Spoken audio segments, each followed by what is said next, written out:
Мен де яш журналистларға нинди тілектер айтыр идем. Бірден сіз һәр вакыт берәй-берне белеп яшәргә тиешсез, бик кирәкле, кызыклы һәм мөһим һөнәр сайладыгыз. Бу һөнәр ул беренче чиратта кешеләр өчен, аларга файда китерү өчен хезмәт итәргә тиеш. Теләсә кайсы мәгълүмат кешегә файда китерергә мөмкин. Шуңа күрә журналист эшенең ага карасы юк. Тормышта әйтик, нинди сәяси үзгәрешләр булуын да белергә тели кеше, һәм алма бәлешенә күпме шикәр салырга белүдә бик кирәк булган чаклары була. Шуңа күрә журналист эшенең бер генә ягыннан да тартынып торырга кирәкми, бигрәк тә татар журналистысына эш бик күп. Безнең әле шундый кылач җәерлек, әле без аңа кирип бетә алмаган интернет киңлекләре бар. Анда журналистларны бик көтәләр. Төрле темаларга кеше ана телендә видео мәгълүмат күрергә тели, мәсәлән.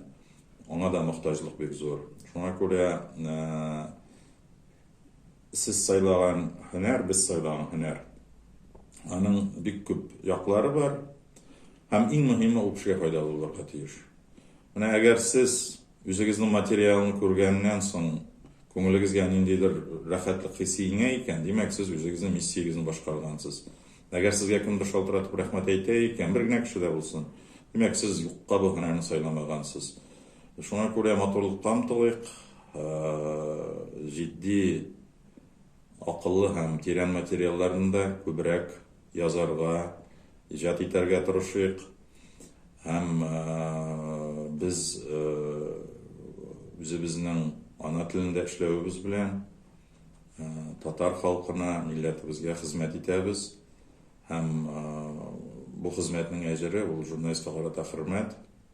Әгәр инде сез чын мәгънәсендә кешеләрнең күңелләренә үтеп керлек материаллар язсагыз, интернетта булсын, ул газет битләрендә, телевидениедә, радиода, сезне халык һичшиксез исемегезне хәтеренә салачак, тавышыгызданмы, килеш-килбәтегездәнме, тышкы кыяфәтегездән таныячак һәм урамда кычкырып исәнләшәчәк. Мәсәлән, минем белән һәр вакыт исәнләшәләр иде, килеп, исәнмесез, сез бит Илнур Фәйзрахманов дип әйтәләр иде. Бу әлбәттә мин шаяртам, ләкин андый очракларда булды. Мин бер кайчан да ачуланмыйдым. Әйе, мин Илнур Фәйзрахманов дип бик озаклап сөйләшеп тора идек. Шуңа күрә безнең журналистика һөнәре күңелле, файдалы һәм кызыклы һөнәр ул.